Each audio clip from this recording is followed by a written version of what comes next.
Hello. I would pull a mini pearl and go, howdy. But as you can hear, I can't hit the high notes. I couldn't have done it years ago, and I sure can't now. What I want to do tonight is a review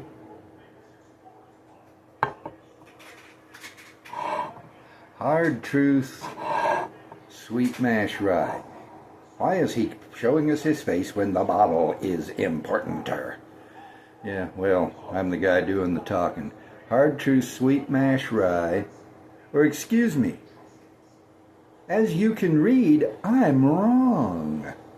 I don't have a bottle of the Sweet Mash Rye right now. I have the Hard Truth High Road Rye. The Sweet Mash Rye is, I don't remember exactly, 1 something proof. And this is 93 proof. Now, if I'm not mistaken, the Hard Truth Distillery does nothing but sweet mash distilling, which is not the normal procedure. Who knows who first invented sour mash, but it's now the dominant method. And let me, as briefly as I can make myself do it, explain the difference. And I might point out that this, well, I guess you could make it work with a column still, but I'll explain it in terms of pot still, because that's what I best understand. You grind your grain, you cook it, you let it cool, you pitch the yeast, it works off, you put it in the pot, you heat it to somewhere around 172, 174 degrees, and the alcohol boils off at a lower temperature than water. Water boils at 212. So the alcohol starts steaming off and it goes up out of the frame, right? Into the line arm, over to, depending on the setup, if it's a big commercial setup, they probably have what they call a doubler, which essentially distills it again. If it's out in the woods, they might have a thumper, which they call that because of the sound it makes as the vapor comes down into the liquid that's there and then bubbles up and then goes off into the worm, the condenser. They call it a worm out in the woods because it's a spiral pipe and it goes down through cold water, and then that condenses the vapor into liquid alcohol, which then comes out the spout. Now, sweet mash is where every time you make a run, you start with completely brand new mash. Sour mash is where you take some of that spent mash from the pot that you've already distilled from and put it in with the new mash. What percentage, I don't know, and probably different distilleries have different percentages. And the sour mash process provides greater continuity, consistency is the word I want, of flavor and percentage of alcohol, that kind of thing. It has some yeast left in it. Well, no, it doesn't either, because it killed the yeast when you distilled it. Why I was going to say that beats me. But it makes it easier overall to get what you want from the still.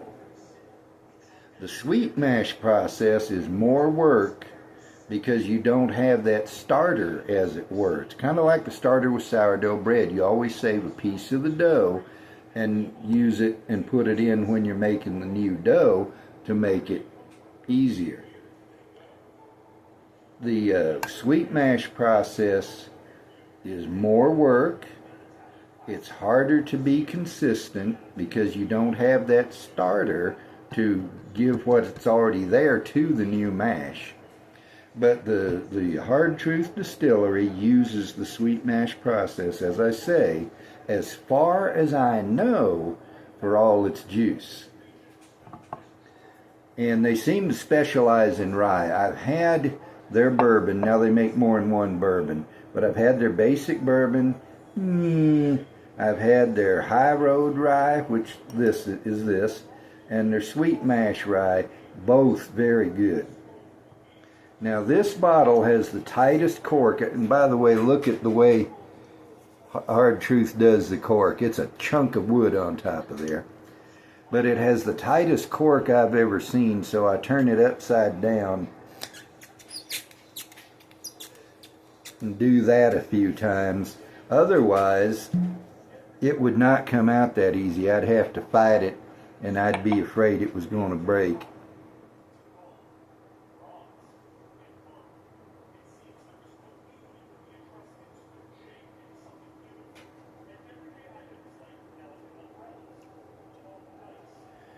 And I normally am sitting back and I'm pouring like this, but when I'm recording it's not convenient. I'm going to have to start watching the level in the glass on the screen of my phone to see where I want to stop it at. If you've been watching my new series, Sipping and Talking, you'll know that I have taken to recording with my phone, not my laptop. At the kitchen table, just prop the phone up there. There are a couple of pseudo-German beer steins it's propped up on. And the lighting seems to be better. It is better than with the laptop. And it allows me to let you see the bottle. It constricts what you can see of me, which some might think is a good thing. But anyway, this is not a sipping and talking, so I want to focus on the whiskey. And you can see it's got a nice color to it. What's the age statement on this? If I can find whether there is one.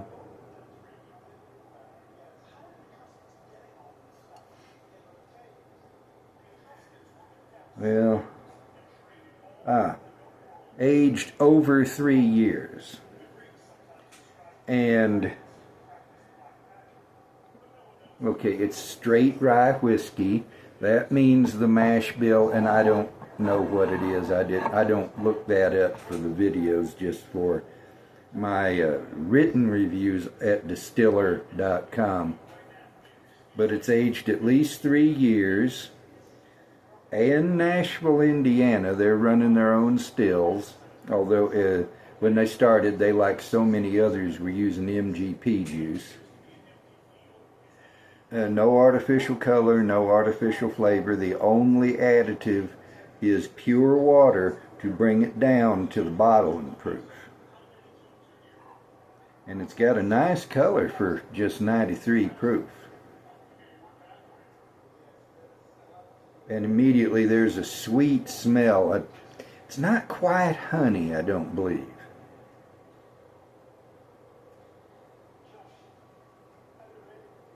It's a soft nose. Even at the low 93 proof, and for me that's low. For you, 80 proof might be low and 90 might be getting high for you, especially if you're a beginner. And there are some people who've been drinking whiskey for years, have tried higher proof stuff, and prefer 80 proof or thereabouts. And if that's what suits your palate, that's fine. When Daniel Whittington and Rex Williams were together on the Whiskey Tribe and Whiskey Vault channels, and business considerations meant they had to separate, although they're still friends. And Daniel and Rex work right next door to each other. But they used to say the best whiskey is the whiskey you like, the way you like to drink it. And while there is some whiskey I would say is objectively bad whiskey, by and large that's a true statement. But it's a soft nose, even for 92 proof. It's not spiking me with alcohol. It's got that sweet, as I said. And as I try to separate the sweet into some specific components, I'm pretty sure there is honey there. I think there's a floral component in there, but don't ask me what flowers. I know as much about flowers as I know about conditions at the North Pole of Alpha Centauri, which actually is a star, not a planet, but stars also have poles around which they rotate. There's a faint minerality to it, and with hard truth, I don't get it. But with a real straightforward, straight-ahead rye whiskey, there are two prominent characteristics. One is vegetal, not vegetable, but vegetal. It means having to do with vegetation. And I've never have been able to get more specific than that. And the other is mineral, like I'm smelling rock dust, granite dust perhaps. And this has very little of that vegetal to it, and maybe just a hint of the minerality. At any rate, to me, it's a pleasant nose. Now, some people don't like any rye whiskey, not even a barely legal rye, which is just 51% rye in the recipe, and that's okay. Most corn whiskey that I've tried I don't like. Scottish and Irish whiskey I like somewhat, although a Laphroaig 10 I love. Rye whiskey comes second with me to bourbon. I'm a first and foremost a bourbon guy. Everybody's palate is different. If you watch SLB Drinks, and I recommend you do, Kurt and Trent are very good and very funny. But Kurt loves pretty much any whiskey you put in front of him. Trent, his son, I believe perhaps adopted son, if I'm not mistaken, and they haven't said so. Well, I shouldn't even go there. It's totally irrelevant. Never mind. Forget I said it. I could stop, go back, re-record. I'm not going to. That's not my style. What you see is what you get, and sometimes that might not be the best thing. But Trenton is a rye guy. He doesn't particularly like anything except rye and bourbon secondarily. And again, that's okay. You drink what you like. Yeah, now that it's opened up a little in the glass and I've sniffed it several times, I'm getting those rye characteristics. But if you like bourbon, and you know you like bourbon, you're not sure you like rye, or you don't like the ryes you've had because they were so different from bourbon, you might try this sweet mash rye. I knew it was coming. Allergies. They've been messing with me pretty good this evening and tonight. By the way, before I go back to the glass, and I take my glasses off to read, I got this at Kelly Liquors at the Mountain Run store here in Albuquerque. Cost me $45.99, so this is a $46 bottle. The Sweet Mash Rye I spoke of is a $70 bottle, so this is a bit more than half the price of the other. I think both are worth what I paid. $70 for the other, $45 for this.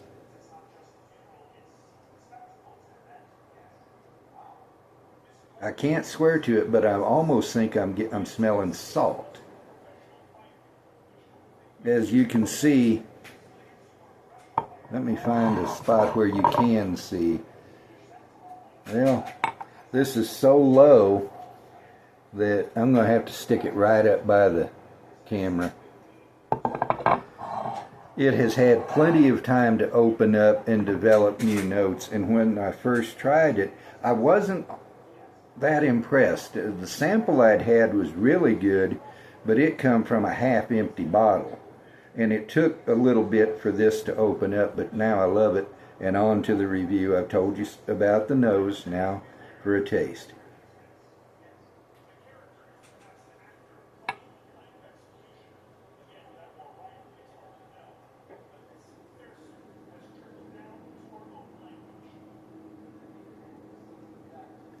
right off. Honey, loads of brown sugar, cinnamon. Those are the three dominant notes on the palate.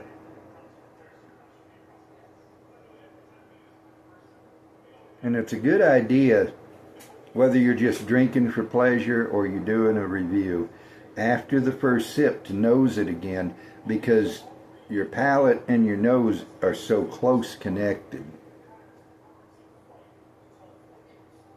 But I'm not getting anything new on the nose.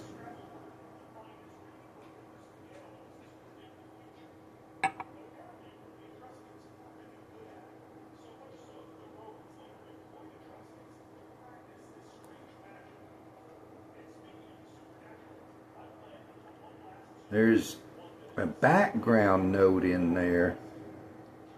I'm going to say it's that mineral note, but it's so underneath everything else, I'm not absolutely certain. It might be that. I think it's that. It might be oak, and because I'm getting that on the finish, and I'll describe the finish here directly. It might be a vegetal note, though I don't believe so. But this is a very attractive whiskey. There's what they call bourbon drinker's rye whiskey, and this is it. Now that doesn't mean it's identical to bourbon, and of course not all bourbons are identical. If for your very first two whiskeys you had, say, Knob Creek 9-year, which is a Kentucky bourbon that comes from Jim Beam, and Balcones Pot Still Bourbon, which comes from Balcones Distilling in Waco, Texas, you might not realize that both are bourbons. They are, by the definition of bourbon that the law has set up. And once you know bourbon, you can begin to understand that. But if you're brand new and those are your first two, you won't realize that. If you know the one is bourbon, you won't realize the other is. So there is variety, and rye in its turn differs from bourbon in its characteristics. But this is a bourbon drinker's rye. If you like bourbon, you probably will like this rye whiskey. You might not, but probably you will.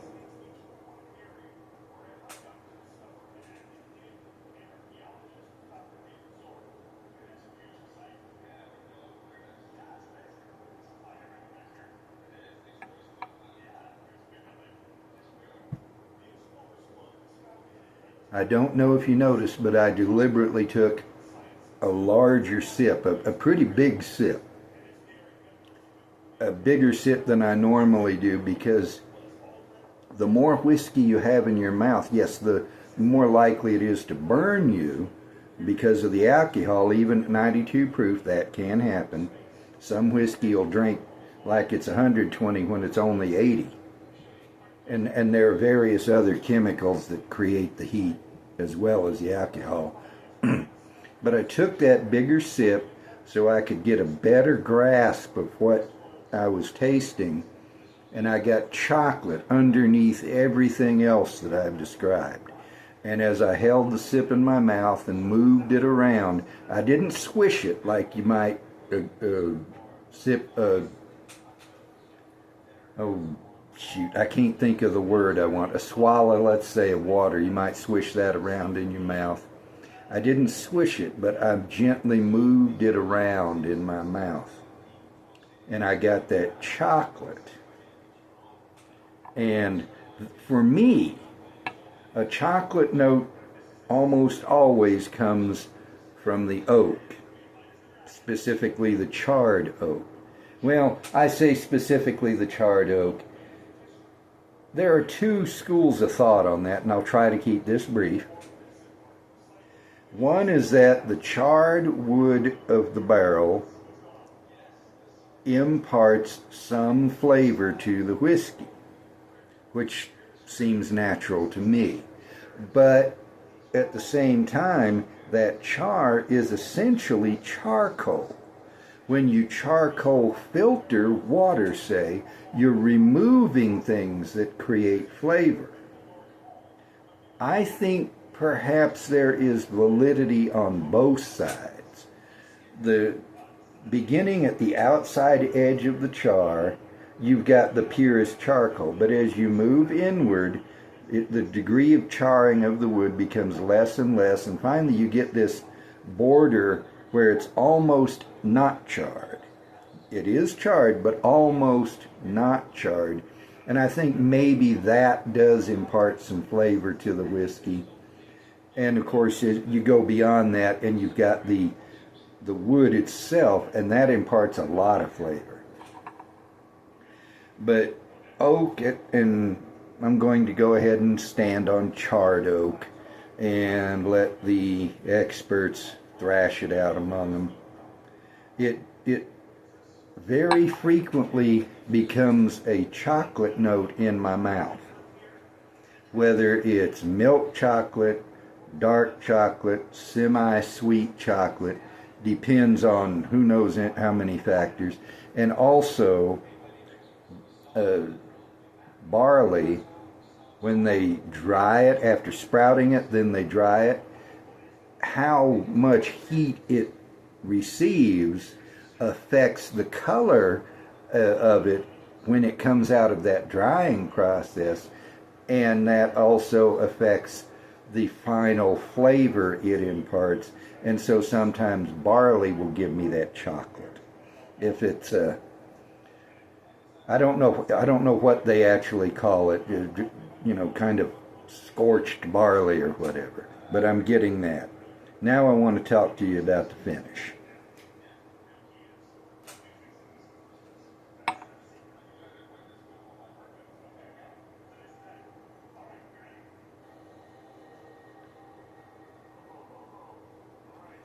I got a burst of cinnamon that faded. Well, I might not have taken a big enough swallow to get the real finish.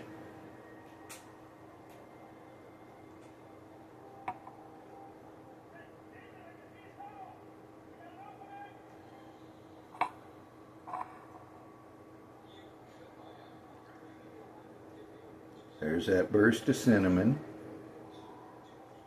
Getting some heat in the middle of my tongue. And here comes the oak. And that's fading away, which is strange. Until I specifically focused on the finish, I would take a sip, swallow it, be talking to you, and I would taste that chocolate going down into my throat. And I'm not getting that now. Maybe my palate just got acclimated. If I had my can of Coke here, I would take a drink and then try another sip and focus on the finish. But I don't see any need for that. But what I can tell you is this is, as I've said, a bourbon drinker's rye. It's sweet. It has just enough. Now I'm getting some chocolate, some dry wood chocolate on the front of my tongue. It's just now coming in there. This is a rye, and if you know what you're looking for, you'll be able to detect that. If you're still new to whiskey, don't worry that you don't detect it. It's not a problem. Now I'm definitely getting the chocolate. It's coming in. So the finish is just taking longer to show up this time. And we talk about a short finish, a medium finish, or a long finish. And that's just how long it takes to fade completely away after you've swallowed. And sometimes the finish is the best part of a whiskey. It's the alcohol and the various other things, the congeners they call them, coating your mouth and slowly giving up their essence and fading off and evaporating, going down the throat, all that. But this is a bourbon drinker's rye. It is a rye. It shows it if you know what you're looking for. But if you haven't liked the ryes you've had before, if they've just been so different from bourbon, you didn't like them, or if you've just not really tried rye yet, this would be a good one to start with. Now, as I said, this is, where it is, I write it on the bottle, and there we go, 46 bucks. So if you're brand new to whiskey, you might want to start with another Bourbon Drinkers rye, and Knob Creek might qualify, because if I'm not mistaken, it is a barely legal rye. Bullet rye, although it's a 95.5 rye, 95% rye, 5% sprouted barley, it, at least as I recall, it's been a while since I've had it, it doesn't present itself as forcefully, as aggressively as a rye. And if you can find smaller bottles, that's the way to go. You can find 100 or a 350 milliliter, or a 325, 375 is what I'm trying to think of. You know, that's the way to go. But this is good whiskey. If you know for a fact you don't like rye in any way, shape, form, barely legal, 100% what have you, then no, you won't want this. But if you're not sure, I recommend it. If you like a rye and you're willing to accept a Bourbon Drinkers rye as well as the real ryes like Sagamore Spirit, then I recommend this. It's good whiskey. I'm going to set that aside now because I have to reach right through where it was to get to the button on the screen. And I'm going to raise my glass. Going to thank, last I knew, 51 subscribers. I did a video a few days ago, thanked the 52 subscribers. The very next night it was down to 51. But all 51 subscribers and any others who may have come aboard, I thank you for being here. Casey Allen of Beautiful Bourbon makes a good point. You could be doing anything else besides watching this video, and yet you're here. I thank you for that. And now, cheers.